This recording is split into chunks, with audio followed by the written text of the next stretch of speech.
I want to thank you for enkuyanja okurwa mu nshonda zitari zimwe na zimwe mu ihanga bayirundanira muri katunga obushenyi okushendekereza omugenzi Businge Mary Karoro orugiro mu magara g'ensegi.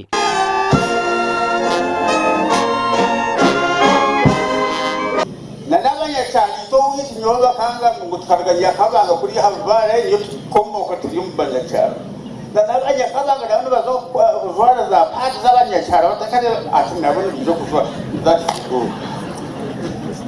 Two, again, mainly a man's skills.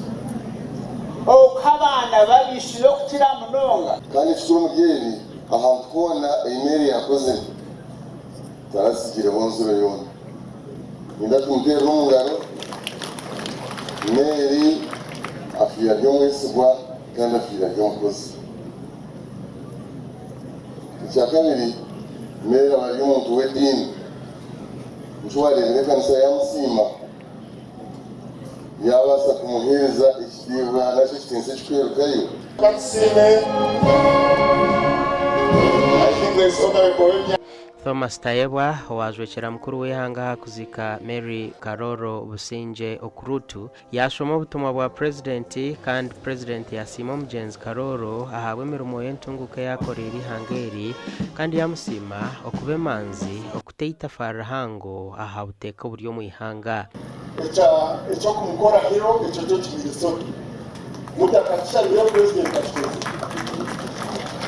abo bakugereza official barrio nibinja no kufa kandi iki kikumanyisa ntuzagaruka tugireho special sitting ya parliament rero kuhereza ikibisi mu parliament ya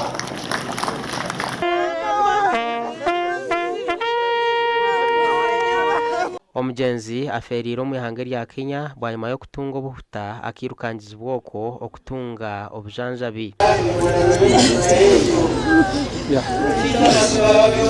Omugenzi Okurutu abire nashwerwa omuchange cyateso kandi abaramu abahika ha kumuzika baho bujurizi bari kumusima habo kugira omutima gwezabu. So the two families of Okurutu and Karoro are one and should remain one forever.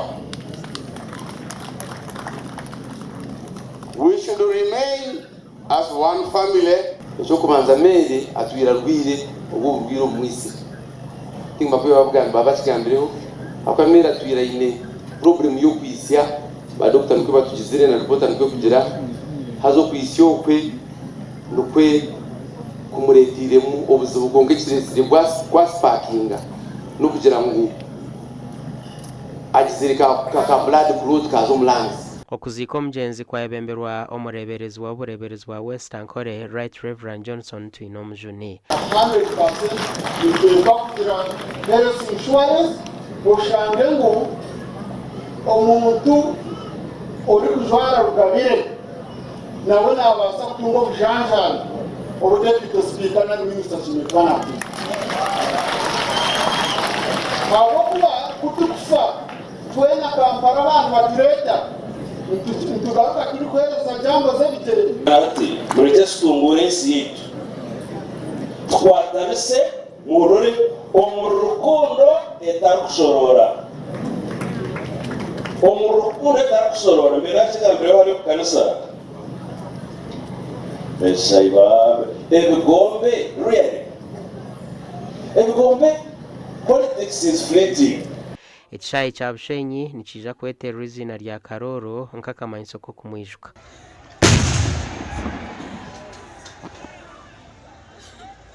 Gasha kwa Ben Mohoz.